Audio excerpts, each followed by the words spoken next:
Começando mais um episódio da segunda temporada do podcast Questão de Saúde. E você já sabe, né? Vamos te ajudar a pensar no que você pode fazer para melhorar a sua saúde hoje.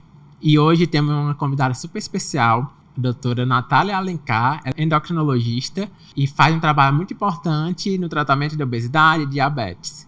Pode se apresentar, Natália? Oi, gente, meu nome é Natália, eu sou médica formada pela Universidade Federal do Ceará. Logo após a formação, fui para São Paulo, onde fiz residências de clínica médica e endocrinologia e metabologia pela USP São Paulo e tirei meu título de especialista pela Sociedade Brasileira de Endocrinologia e Metabologia. Passei um tempo atuando lá em São Paulo, mas recentemente mudei para Fortaleza, agora estou atendendo aqui, online e esporadicamente em São Paulo. É um prazer estar aqui, obrigada pelo convite. Obrigado, Natália. Natália vai falar de um tema super importante hoje, né? Um tema que é uma doença, né, na verdade, que 16 milhões de brasileiros têm, né? Então é uma doença bastante prevalente, que a gente está falando de diabetes. Com certeza alguém conhece alguém que é diabetes, ou sabe, ou tem alguma... tem alguém na família que ou tem a doença, né? E, Natália, a gente sabe que essa doença também está muito relacionada com a obesidade, certo? E é muito importante o tratamento precoce dela, o diagnóstico precoce. E por que é tão importante, então, tratar o diabetes mais precocemente? Na verdade, porque é tão importante tratar o diabetes previamente, né? Logo no começo da doença. Logo ao diagnóstico da doença. É essencial tratar o diabetes logo ao diagnóstico, porque depois que a glicemia está alta, a glicemia alta vai criando um estado inflamatório nas células que vai lesionando várias células e vários órgãos. Então, quanto mais tempo de glicemia alta, maiores são os riscos das complicações do diabetes tipo 2. Sejam as complicações oculares, que é a retinopatia diabética. Inclusive, o diabetes tipo 2 é a principal causa de cegueira em pessoas jovens no mundo. Doenças renais, também o diabetes é a principal causa de diálise. Doenças nos nervos, que é a neuropatia diabética, e também que a principal causa de morte nos pacientes com diabetes são as doenças cardiovasculares, infarto e AVC. Então é essencial tanto a gente diagnosticar precocemente, quanto iniciar o tratamento e de forma agressiva para ter o melhor controle glicêmico possível logo no início, para evitar o que a gente chama do conceito de memória metabólica, que é se o paciente passou 10 anos com a glicose muito alta. Porque o diabetes é silencioso, a gente tem que falar disso. É uma doença muito silenciosa. Quando vai dar sintomas, já são após anos de doença, já provavelmente vai ter consequências em termos de maior risco cardiovascular, maior risco das complicações. Então, se a pessoa passou 10 anos com a glicose muito alta e depois teve um controle, infelizmente a gente não consegue deletar aqueles 10 anos de glicemia alta. O que está lesionado já está lesionado, mas dá para prevenir que as lesões progridam. Então, fazer um diagnóstico, um tratamento precoce é essencial para que não ocorram essas lesões celulares e nos órgãos pela glicose alta. E é uma doença que realmente gera muitas outras doenças associadas, né? Como falou, né? O paciente pode ter uma cegueira por causa dele. O paciente pode ir, inclusive, para a fila de diálise, né? Hoje, no Brasil, existe 100 mil pessoas que fazem diálise. E muitas dessas pessoas estão associadas a diabetes, a complicações do diabetes. E, Natália, já sabendo que a doença é grave, né? Uma doença que tem que ser tratada, tem que ter uma responsabilidade social muito importante. E é possível alcançar a remissão do diabetes tipo 2? Só para o público entender, o que a gente quer dizer quando a gente fala em remissão? A remissão do diabetes tipo 2 é um conceito relativamente novo, mas acontece quando a hemoglobina glicada, que é um exame que é solicitado para ver a média da glicose dos últimos 3 meses, quando essa hemoglobina glicada está abaixo de 6,5, sem o paciente estar utilizando nenhuma medicação para baixar a glicose, a gente fala que o diabetes entrou em remissão. Então, 3 meses sem uso de medicação com a glicada normal. Essa remissão ela é mais provável de acontecer nos casos que o diagnóstico de diabetes tem menos de 6 anos.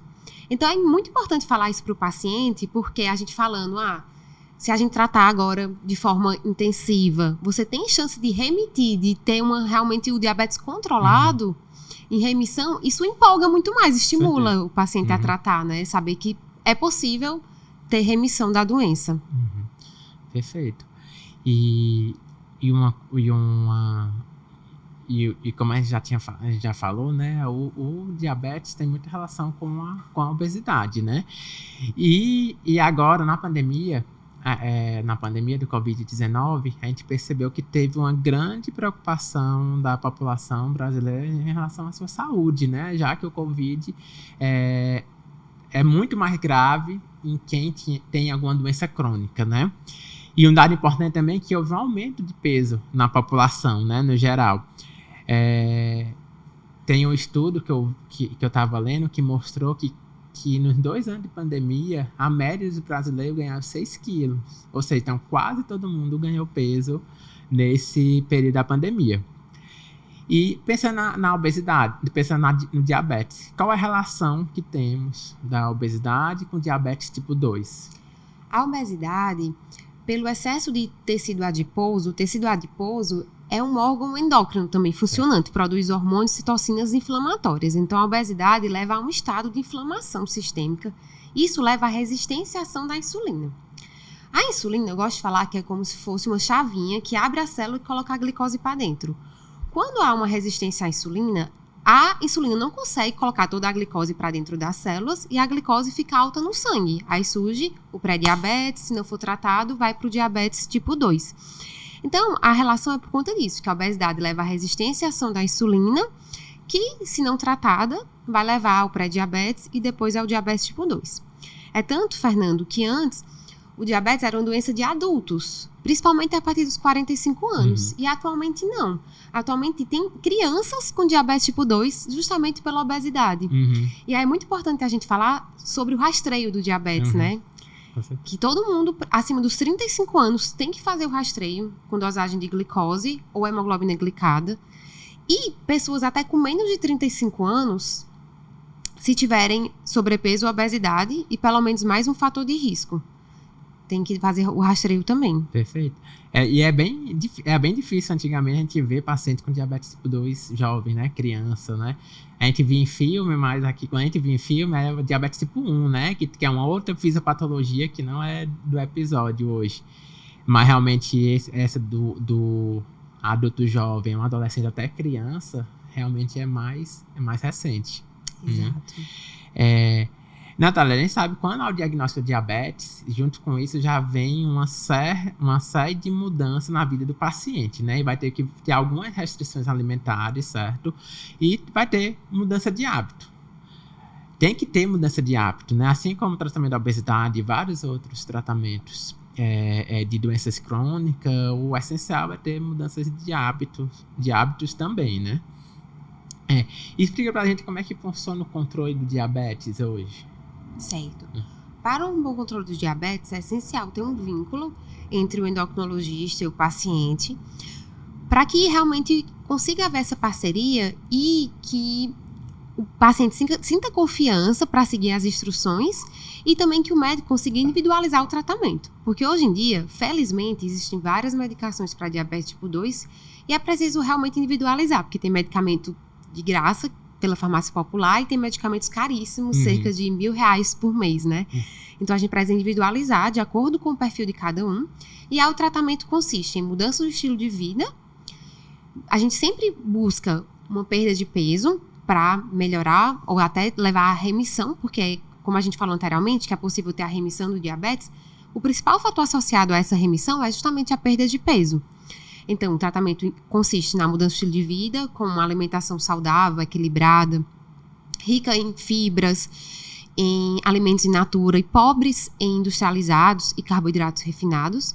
Exercício físico, o mínimo lá de 150 minutos por semana, com pelo menos 2 dias de treino de fortalecimento muscular. Então, um estilo de vida saudável associado às medicações, que a gente tem que individualizar de acordo com o perfil de cada pessoa. E eu acho que isso é uma parte muito importante, né? Saber como começa o tratamento, até que nível vai ter esse tratamento, né? O tratamento acaba sendo escalonado, né?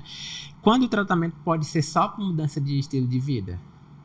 Se for diagnosticado no estágio de pré-diabetes, ou seja, tem os critérios, a glicose de jejum entre 100 e 125, a hemoglobina glicada entre 5,7 e 6,4. Então, no pré-diabetes, a gente pode tentar mudança de estilo de vida por até 3 meses. Se teve remissão, ok. Se não teve, a gente já começa a medicação.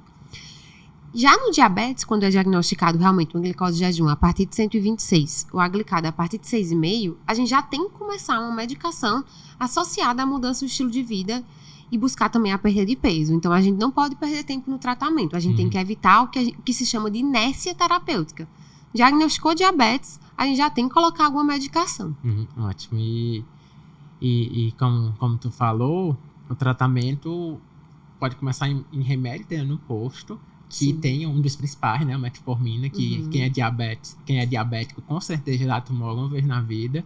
E remedicamento bem mais caro, né? Então, quando a gente vai precisar especificamente usar o remédio? Certo. Pronto. Então, uma vez feito o diagnóstico, a gente vai colocar... A metformina ainda é considerada, sim, a primeira droga. É uma medicação que reduz a resistência à insulina.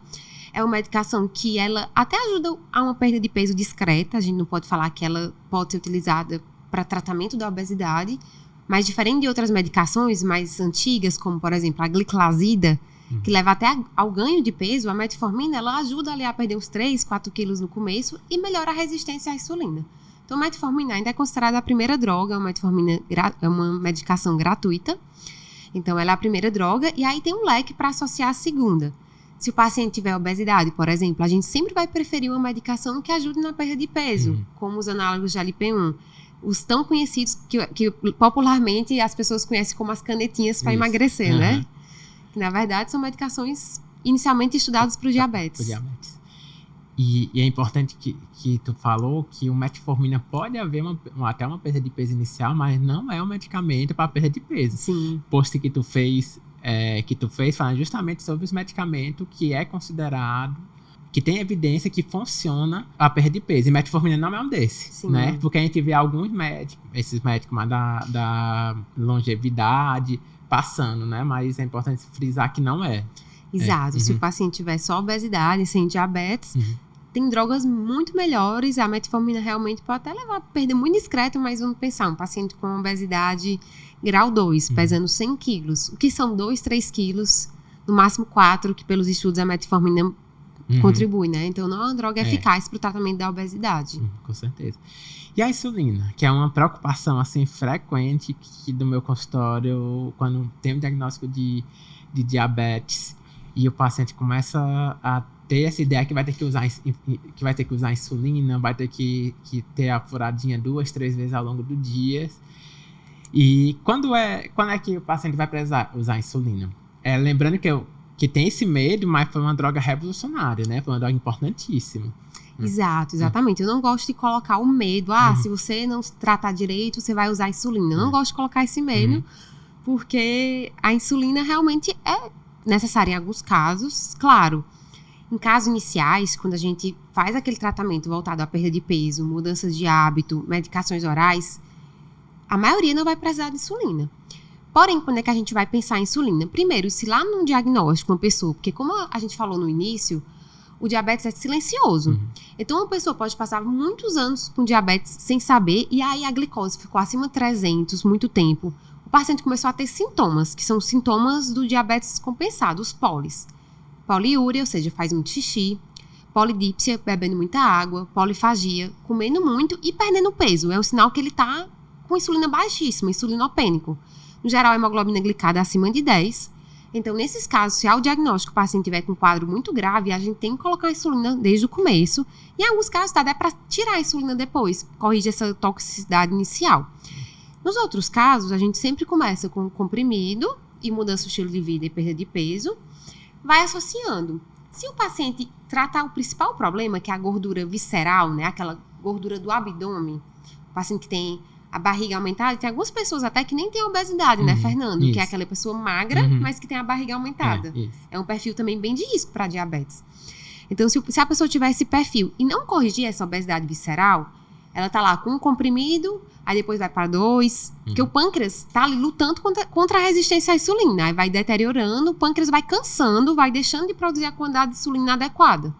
Aí a pessoa vai para a terceira medicação antidiabética, oral. Se não reverteu, se a glicose continua muito alta, com 3 medicações já, aí a gente vai pensar em associar a insulina, nesses casos.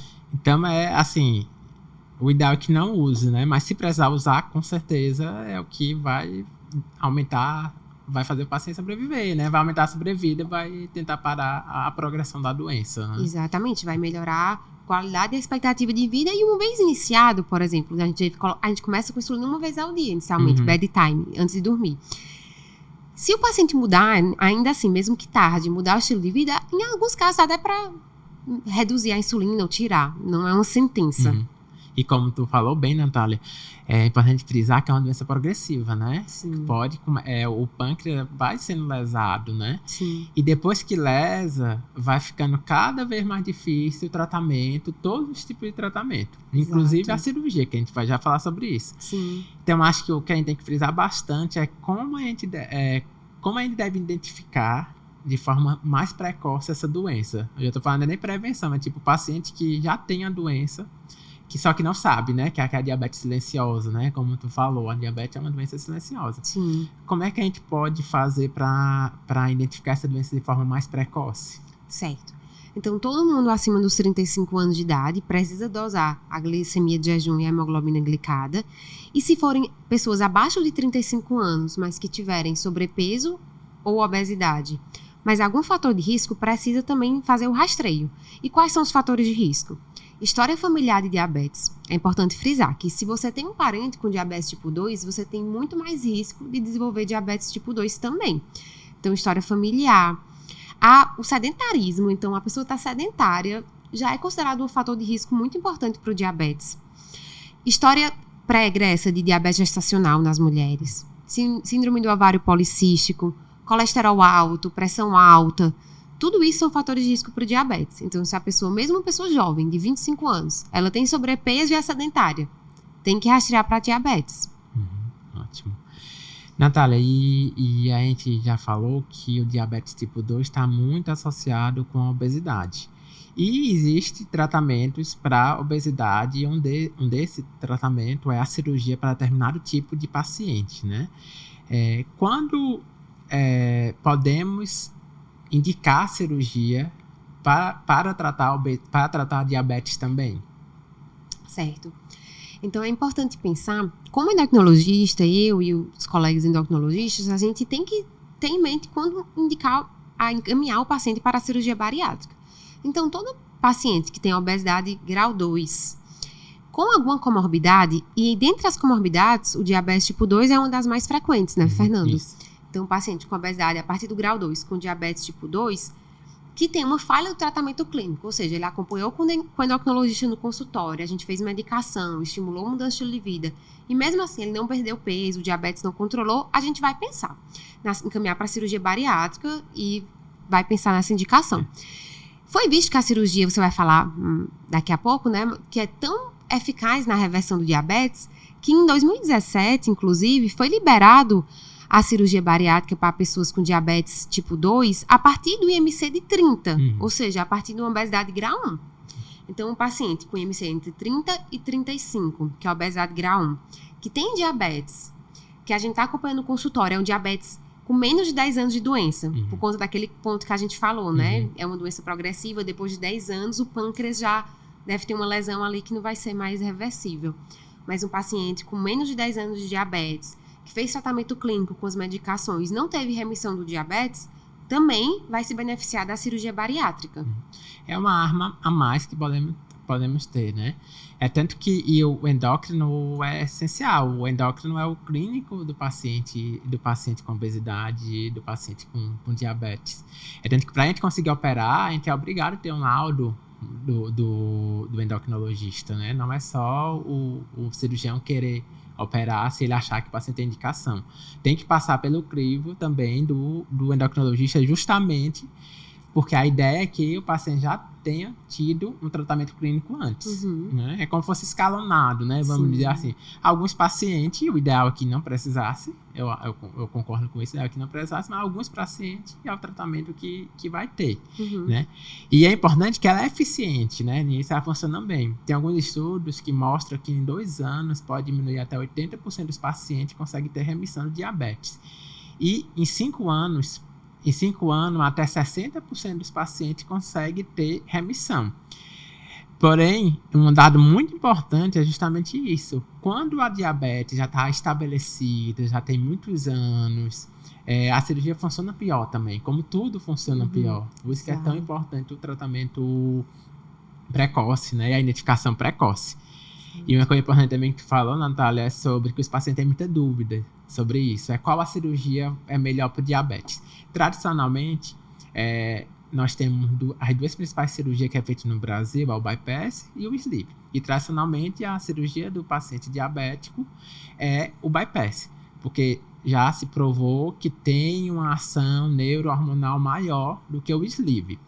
Mas isso é bem individualizado, porque vai depender também de como é o paciente. Estilo de vida do paciente, outras comorbidades associadas, que tem alguma contraindicação ao bypass, a idade dele, até condições socioeconômicas. Tipo, eu fiz minha residência no serviço no SUS, né? Lá na UFPE em Recife.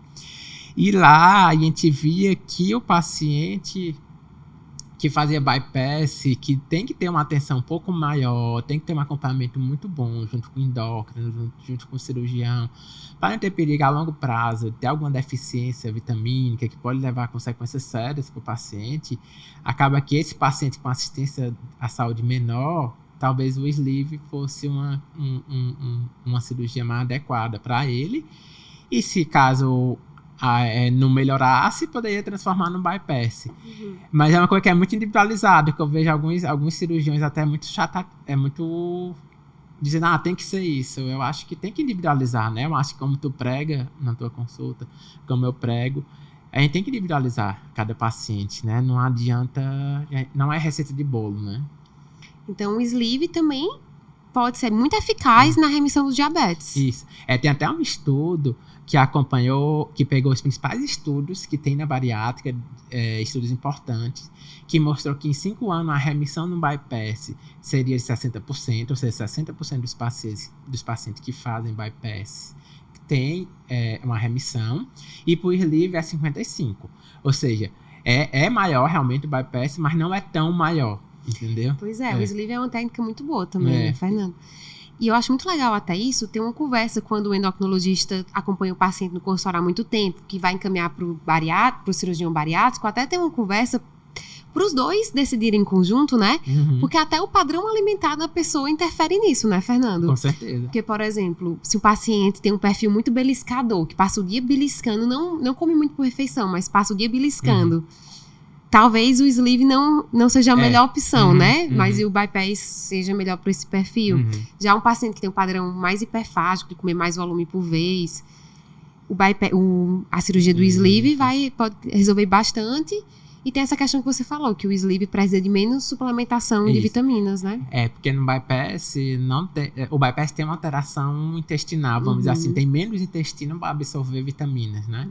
E no sleeve, o paciente pode ter deficiência vitamínica, mas principalmente pelo mau consumo. Então, porque a alimentação acaba sendo menor e não consegue consumir tudo que é necessário de vitamina, de sais minerais. Isso depois que o peso está estabelecido. Enquanto está perdendo peso, é muito difícil manter as vitaminas se não tiver um suplemento. Por isso que eu acho que é tão importante a endocrinologia, o endócrino, né? Tipo, o paciente não abandonar o endócrino, né? Tem vezes que ele vai para o cirurgião bariátrico e abandona, né, o endócrino. Mas é o clínico do paciente, né? Assim, ele tem uma visão muito mais ampla de tudo isso, né, no paciente.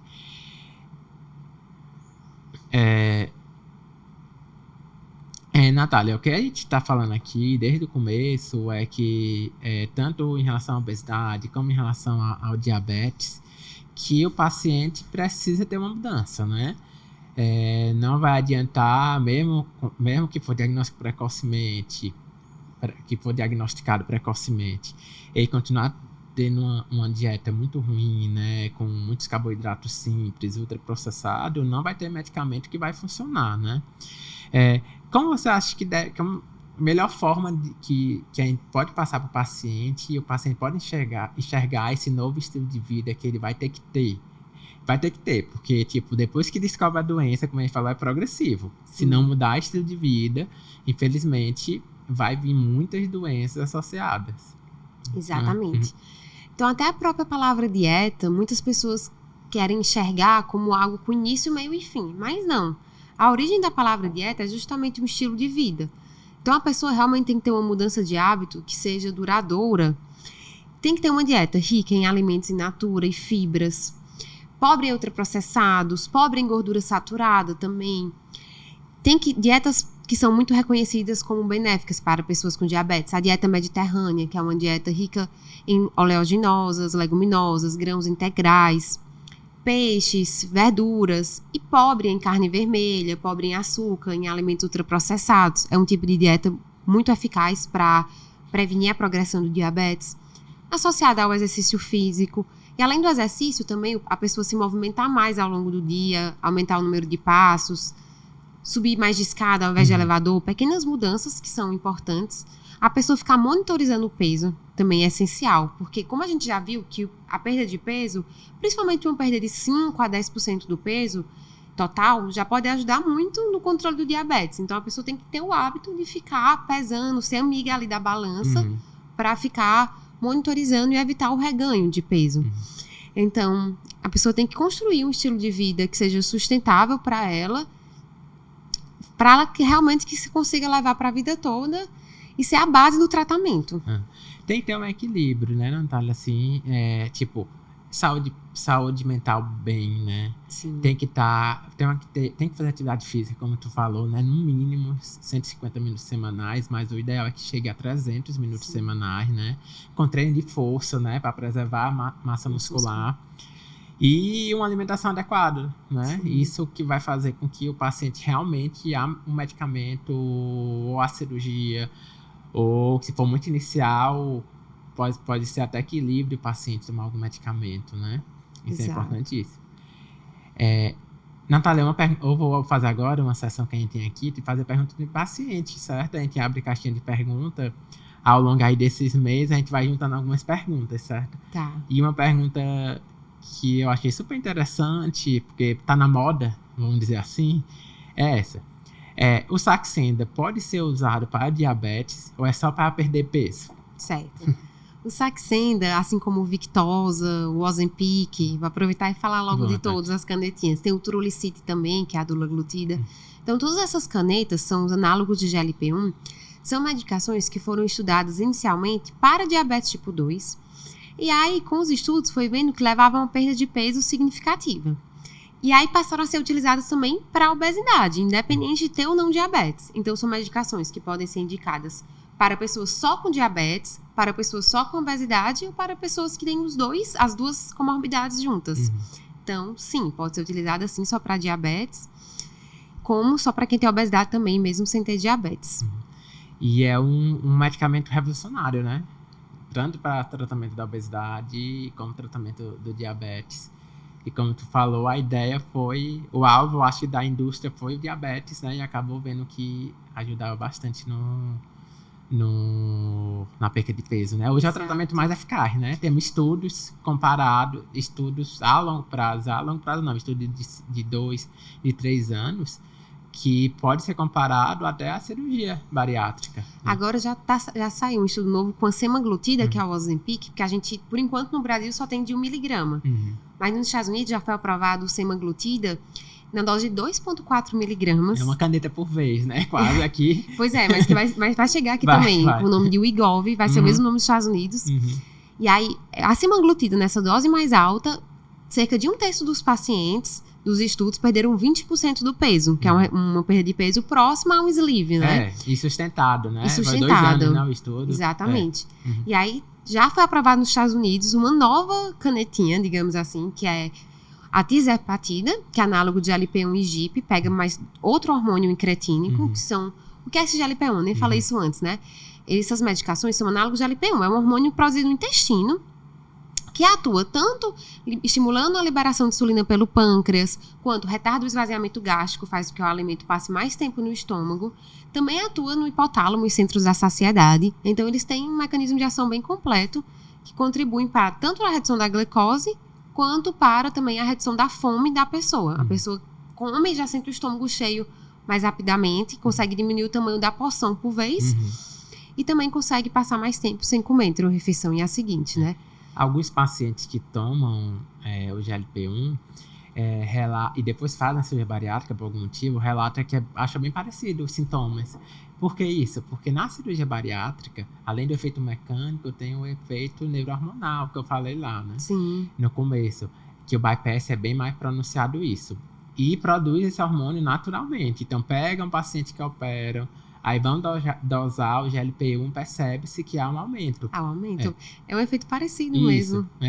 E é bem comum o paciente dizer, não, doutor, até mudar o paladar. Alguns pacientes que tomam o Ozempic acabam mudando o paladar também, que acontece na bariátrica. Sim, aí só para concluir da tirzepatida, que vai chegar também no Brasil, não sabemos quando ainda, mas nos Estados Unidos já está sendo comercializada a tirzepatida, que pega dois hormônios desses da prosise no intestino, levou a perda de peso de 25%, a perda de peso média na dose máxima, né? Então, uma resposta bem parecida com o Sleeve. E aí é realmente um resultado promissor para os pacientes com obesidade de grau 1, grau 2. Assim, no meio médico, está sendo a novidade, né? Mas, assim, que talvez seja comparável à descoberta da insulina, né? Com certeza. Porque vai ser, talvez, revolucionário e mais um mecanismo, né? Porque hoje, no Brasil, 22% da população tem obesidade, né? Um público enorme. E mais de 60% tem sobrepeso. E a utilização desses medicamentos pode ser feita a partir do IMC 27, né? Não é isso? Então, acaba que pega um público também, além de funcionar para o obeso maior, né? O obeso com IMC mais alto, também vai funcionar para o paciente que está com sobrepeso, né? Quem já sabe que não tem IMC saudável acima de 30, né? É muito difícil a gente acreditar que não for um paciente com uma massa muscular muito grande, né? Mas, no geral, quem tem um IMC acima de 30 não está saudável. Exato. E é importante falar que a gente pode utilizar também no tratamento de pessoas com sobrepeso da mesma forma, de forma similar ao diabetes. A gente tratar também uma pessoa com excesso de peso inicial é melhor, mais fácil e mais eficaz em prevenir complicações do que tratar já com obesidade instalada. Então, é muito utilizar também pessoas com sobrepeso. E é só frisar por que essas medicações também são tão revolucionárias. Porque a gente falou lá no começo que o diabetes, a principal causa de morte nas pessoas com diabetes é infarto, AVC. E essas medicações reduzem o risco cardiovascular. Em todos os estudos, elas têm fatores protetores que levam também à redução do risco da pessoa ter um infarto ou um derrame. Tem um ganho duplo, né? É igual com bariátrica. Tem vê que a pessoa vai para perder peso, mas na verdade o ganho maior vai ser o controle da comorbidade ou até a remissão. Exato. E esses medicamentos têm esse resultado também. Sim. Isso é muito bom. Exato. Excelente, Natália. Muito bom, viu? Muito feliz por você ter aceito o convite, né? Agora que veio para Fortaleza de vez, né? Sim. E muito importante falar esse tema, né? Tão importante, como eu falei, né? 16 milhões de pessoas no Brasil tem, e a tendência de em 20 anos esse número aumentar 55%. Então, é muita gente que a gente pode ajudar, né? Divulgando conteúdo, a pessoa ter aquele estralo que tem que procurar ajuda, né? Que tem que ter novos hábitos. E, Natália, deixa um recado final agora aqui para os nossos ouvintes. Claro. Quero deixar o recado de cuidar da alimentação desde a infância. Eu acredito que no caso das crianças, porque como a gente falou que o diabetes tipo 2 está sendo prevalente atualmente até na infância, é um papel essencial dos pais, né? Eu acredito que os hábitos alimentares devem ser construídos em família de uma forma saudável. Não adianta a mãe ter em casa um monte de biscoito recheado e querer que o filho se alimente bem, né? Então, eu acredito que a família tem que ter responsabilidade na alimentação e ter esse cuidado desde a infância, porque realmente prevenir ainda é o melhor remédio. Então, a gente precisa prevenir desde cedo, com boa alimentação, prática de exercício, para evitar doenças crônicas como diabetes, pressão alta, obesidade e outras. Sem dúvida. E, Natália, como é que os nossos... quem está assistindo a gente, nossos ouvintes, né, depende de onde você esteja, né? Aqui vai ser... esse episódio vai para o YouTube, vai para o Spotify. Como é que a gente consegue te encontrar nas redes sociais? Tem o meu canal no Instagram, que é o @doutora Natália Alencar, com 2 As juntos. E podem me encontrar por lá. Lá também tem o contato para agendamento de consulta e tudo mais. Estarei à disposição. Tu tá atendendo fisicamente em Fortaleza, né? Exatamente. Toda semana eu tô aqui em Fortaleza, atendo online também. Estarei à disposição para tirar dúvidas e falar sobre outros temas. Perfeito, Natália. Já te espero para as próximas temporadas. Obrigada. Que, além do tema ser importante, né, tem muita coisa que o endócrino, junto com para tratamento da obesidade e a doença associada, pode acrescentar, né, nisso. E é isso, pessoal. Para encontrar a gente, segue a gente no Instagram, @umaquestãodesaúde. Se inscreve no canal do YouTube também. E a gente fica por aqui. Obrigada, Fernando. Obrigada quem está nos assistindo. E é isso, pessoal. Até mais. Até mais.